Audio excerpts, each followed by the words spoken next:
시청자 여러분 안녕하십니까? 티브로드 경기뉴스입니다. 정부가 4차 국가철도망 구축계획 수립에 들어가면서 경기 지역의 지자체들도 바빠지기 시작했습니다. 지역별 철도 계획이 국가철도망에 담겨야 하기 때문인데요. 평택시도 용역에 착수하며 준비하고 있습니다. 이창호 기자의 보도입니다. 정부가 수립할 예정인 4차 국가철도망 구축 계획은 오는 2021년부터 2030년까지 10년간 추진할 철도 계획입니다. 지난 2016년부터 2025년까지의 3차 국가철도망의 후속 조치로 국토교통부는 제4차 국가철도망 구축계획 수립 연구 용역을 위한 입찰을 완료한 상태입니다. 조만간 연구에 착수하게 되면 지자체별로 의견을 접수한 뒤 검토 작업에 들어갈 예정입니다. 평택시도 이번 4차 국가철도망 구축계획에 모든 힘을 쏟을 계획입니다. 여기에 포함되지 않으면 철도 건설 계획이 더 늦어지거나 어려워질 수 있기 때문에 시민과 함께 반드시 반영되도록 추진하겠다는 의지입니다. 우리가 GTX가 필요하고 뭐야 되는 거는 시민들도 알고 저희들도 알고 어떤 그런 행정 절차를 추진하기 위해서 저희가 올해서부터 용역을 추진하고 있거든요. 시에서만 행정청에서만 하는 것이 아니라 시민 모두의 이제 기대와 어떤 열정이랑 이런 것들이 다 같이 합해져서 국가에서 반영될 수 있도록. 이런 가운데 전문가들은 평택시가 추진하고 있는 철도망 구축 용역에 남북측과 동서축 철도망을 담아야 한다고 제안했습니다. 남북측 철도망의 경우는 수도권 광역급행철도인 GTX의 평택 연장과 서해안선인 소사 원시간 철도의 연장입니다.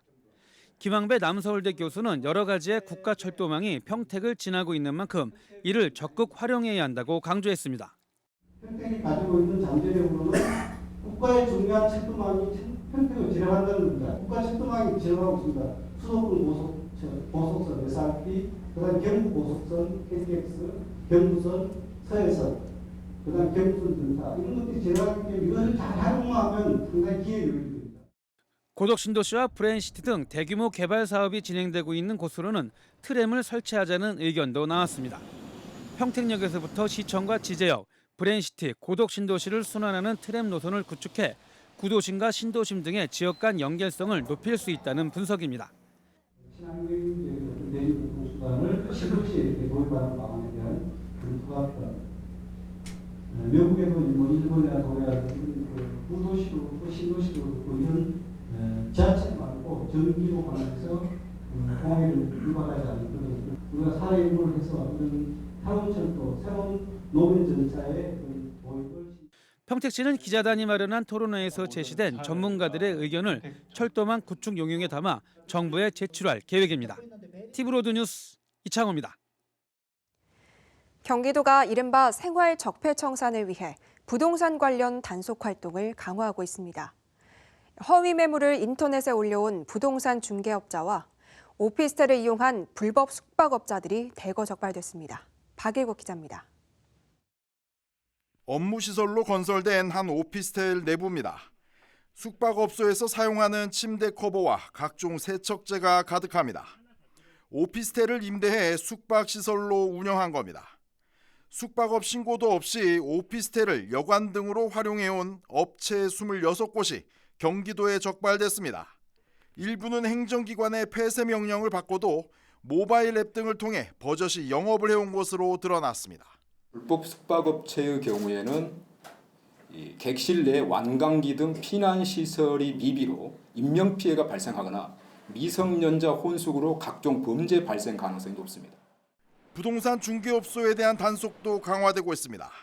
경기도는 인터넷 등을 통해 허위 매물을 올리거나 담합행위를 해온 부동산 중개업소 949곳을 찾아 지도 점검에 나섰다고 밝혔습니다. 경기도는 손님을 끌기 위해 고의로 가격을 낮추거나 아파트 매매가를 담합해서 올리는 행위를 집중 단속할 예정입니다. 허위 매물을 게재한 업소에 대해서는 공인중개사법의 각종 준수사항을 적절히 이행하고 있는지 없는지 여부를 중점 관리를 하고 있습니다. 도내 부동산 허위 매물 신고 건수는 지난 5월에만 2,500여 건으로 6,500여 건인 전국 신고 건수의 40%에 육박하는 수준입니다. 경기도는 기본적인 규칙을 제대로 지키지 않고 있는 이른바 생활적폐를 청산하기 위해 단속 활동을 지속적으로 강화할 방침입니다. 최소한 우리 경기도에서는 우리가 모두가 합의한 규칙을 어기고 다른 사람한테 불이익을 주면서 다른 사람들과 부당한 우위에서 부당한 이익을 얻게 하지는 못하게 하겠다라는 게. 경기도는 특사경 이외에도 앞으로 노동경찰 권한을 중앙정부에서 넘겨받기 위해 지속적인 협의를 진행하겠다고 밝혔습니다. 이재명 지사는 생활과 밀접한 분야부터 공정성을 확보하고 공정성이 경쟁력이 된다는 것을 실적으로 보여주겠다고 밝혔습니다. 티브로드 뉴스 박일국입니다. 화성시 의회가 2019년 첫 정례회를 열었습니다. 7월 16일까지 진행되는 이번 회기에서는 18건의 안건 처리와 행정사무감사 등이 진행됩니다. 보도에 김성원 기자입니다. 화성시의회 정례회기가 시작됐습니다. 이번 정례회에서는 화성시 범죄예방 도시디자인 조례안 등 6건의 의원 발의 조례안과 화성시 전기자동차 활성화 조례안 등 12건의 집행부 발의 안건이 다뤄집니다. 오늘부터 20일간의 일정으로 개최되는 제2차 정례에서는 2018년도 회계년도 결산 승인 및 예비 지출 승인과 시정에 관한 질문, 그리고 2019년도 행정사무감사 등 5분 발언에 나선 공룡의 의원은 화성시 전반의 사안에 대해 시와 의회 간 소통을 문제 삼았습니다. 시장과 의원 사이에 대화가 거의 없다는 겁니다. 혹시 저희가 시장님과 다른 당이라는 이유로 저희가 소통을 못한 것인가요? 하지만 시장님과 같은 당 소속 의원님들조차도 소통의 부재를 토로하고 계십니다. 구영모 의원은 다가오는 행정사무감사 기간 중 해외 출장 일정을 잡은 서철모 화성시장에 대해 비판했습니다. 행정사무감사를 전장으로 비유하며 시장의 부재는 있을 수 없는 일이라고 밝혔습니다. 우리를 존중하는 마음이 조금이라도 남아있다면 해외 출장 당장 취소하시기 바랍니다. 고군분투하는 전장에서 장수의 부재는 백전필패라는 것을 명심하시기 바랍니다. 가장 먼저 상임위 활동에 들어간 의회 운영위원회는 의원들이 역량을 최대한 발휘할 수 있도록 지원할 것을 약속했습니다. 화성시 의원님들의 역량들이 한 곳에 집중되어 최대한 그 역량들이 시민의 행복으로 돌아갈 수 있게끔 운영을 하려고 하고 있습니다. 화성시의회 제1차 정례회는 7월 16일까지 진행됩니다. 7월 3일에는 시정질문이, 7월 4일부터 15일까지는 행정사무감사에 돌입합니다.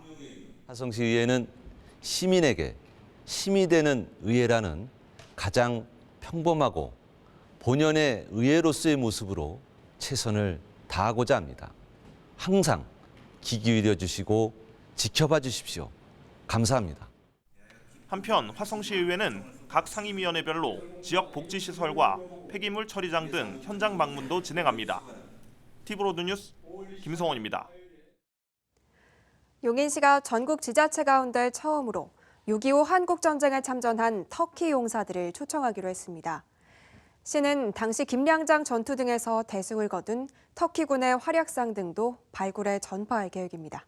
박희분 기자가 보도합니다. 6.25 전쟁 당시 터키는 한국의 참전 요청에 가장 먼저 응했습니다. 터키는 미국과 영국, 캐나다에 이어 네 번째로 많은 14,936명을 파병했습니다. 하지만 세월이 흘러 현재는 참전 용사 가운데 400여 명만 생존해 있는 것으로 알려졌습니다.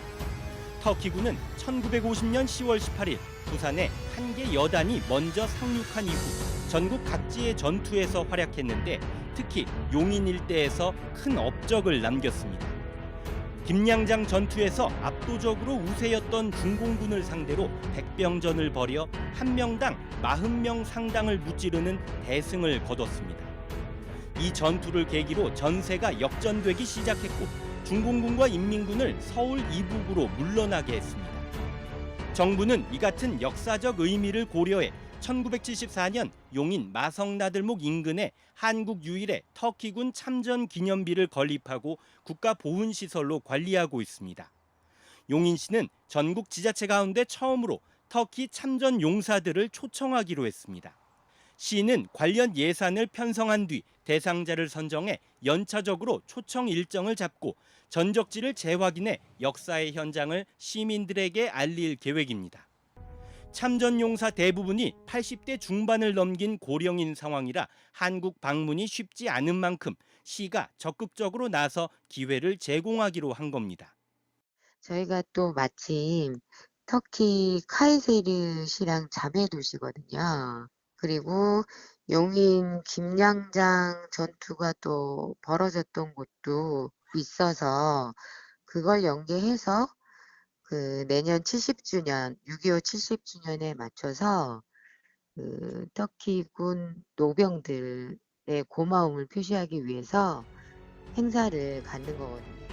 한국전쟁 기념재단에 따르면 터키군은 한국전쟁에 참전해 전사자 741명, 부상 2068명 등 3,216명의 인명 손실을 입었습니다. 티브로드 뉴스 박희붕입니다.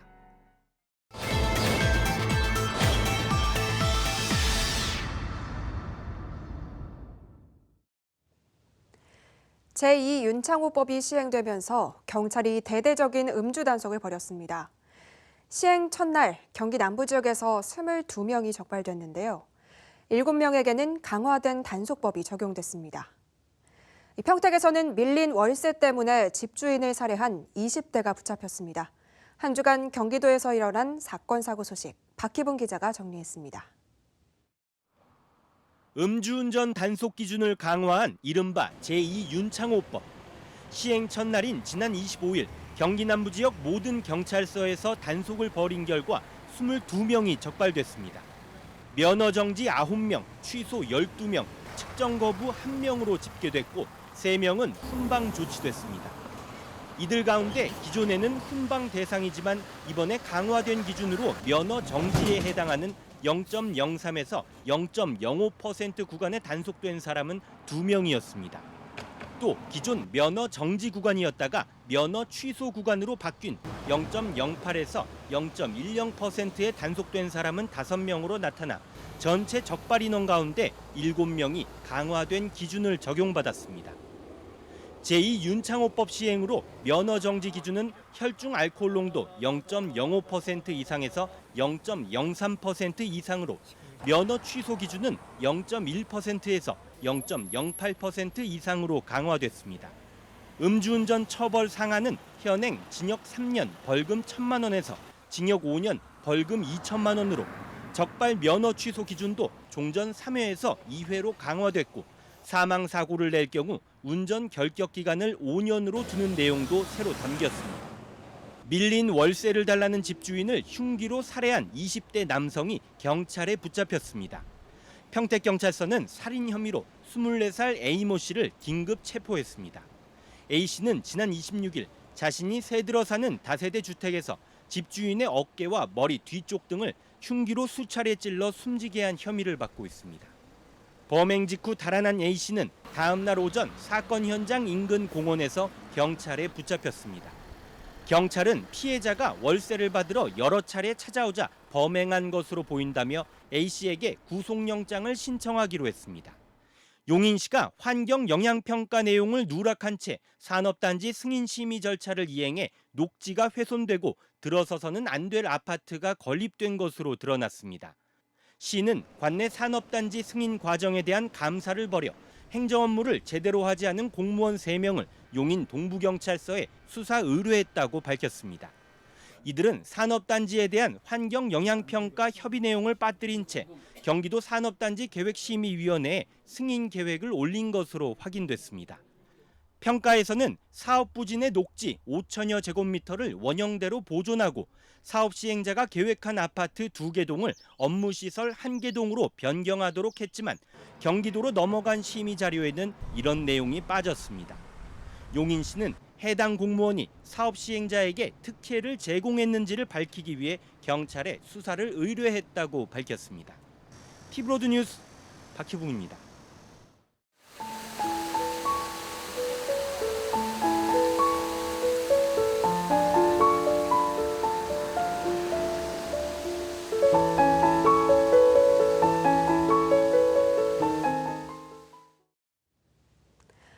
수원하면 정조의 도시로 널리 알려져 있죠.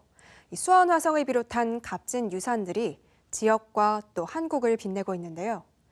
정조대왕의 매제, 홍은위 정제화 선생의 유물 천여 점이 수원에 기증됐습니다.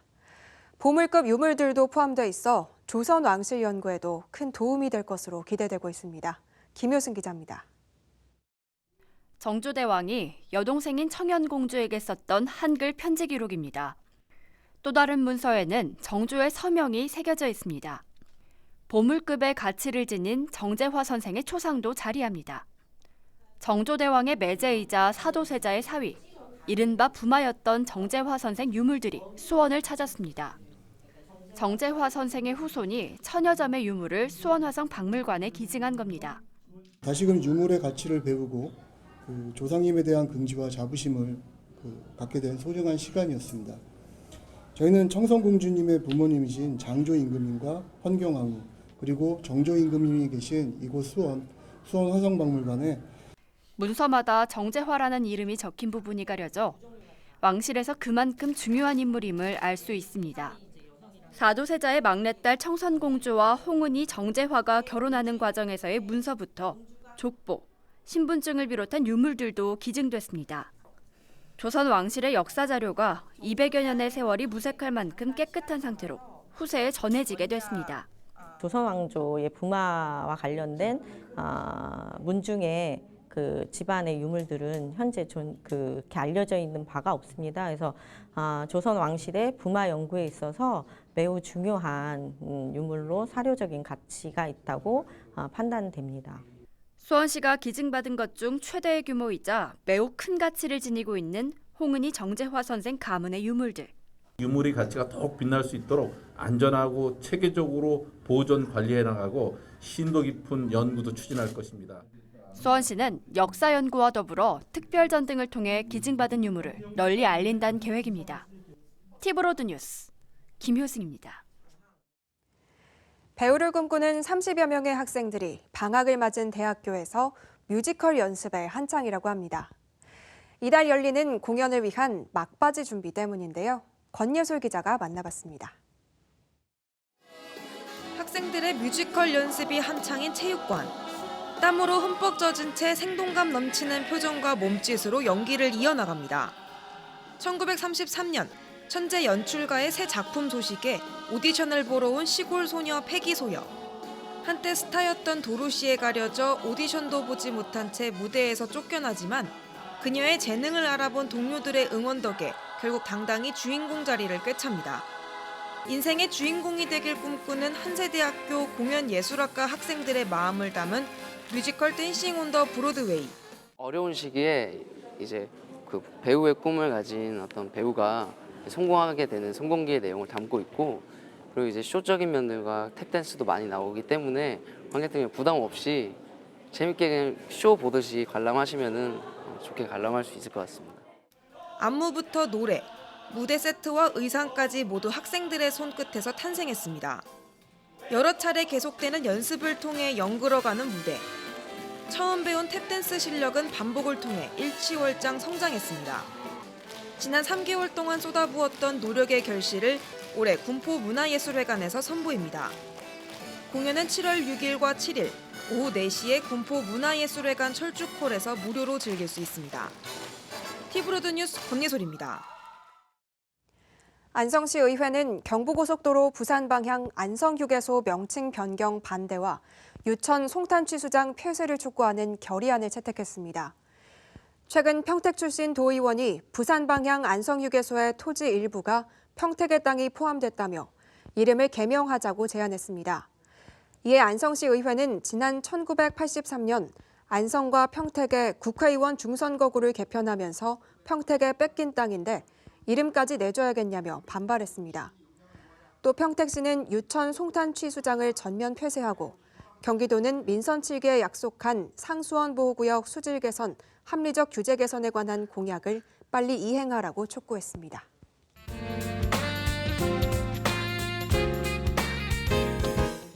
안녕하세요. 정정입니다. 빨간 선홍빛이 고와서 이쁜 입술로 표현되는 과실 있죠. 앵두죠. 오늘은 이 앵두를 이용해서 앵두 젤리 샤벳 소개하도록 하겠습니다.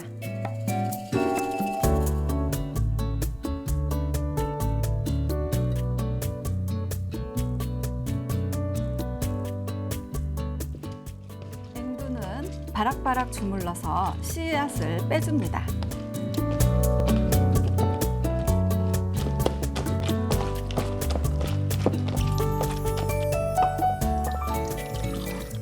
으깬 즙을 냄비에 담고 설탕과 젤라틴을 넣고 끓여줍니다.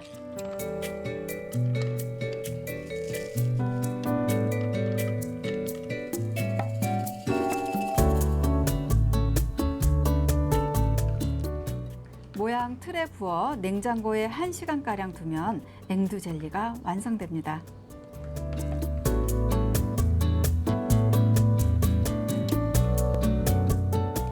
우유도 얼음틀에 부어 얼려줍니다.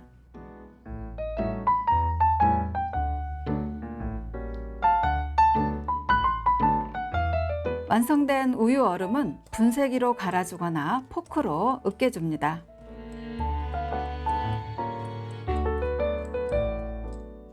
그릇에 담고 앵두 젤리와 민트 잎을 올려 완성합니다.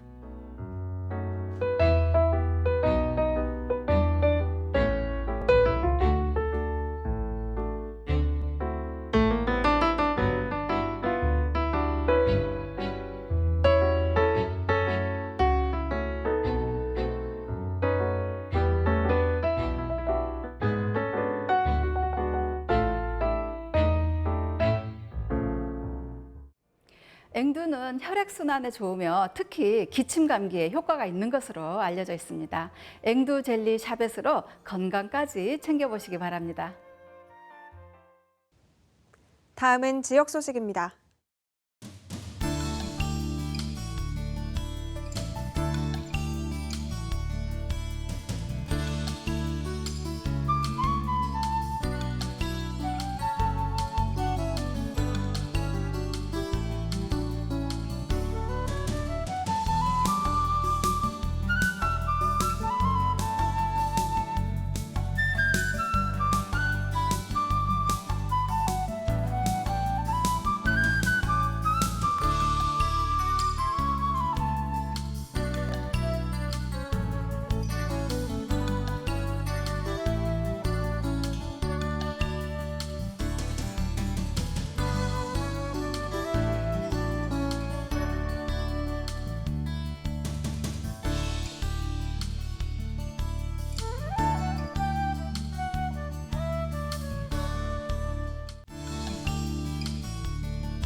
이상으로 티브로드 경기 뉴스를 마칩니다. 시청해주신 여러분 고맙습니다.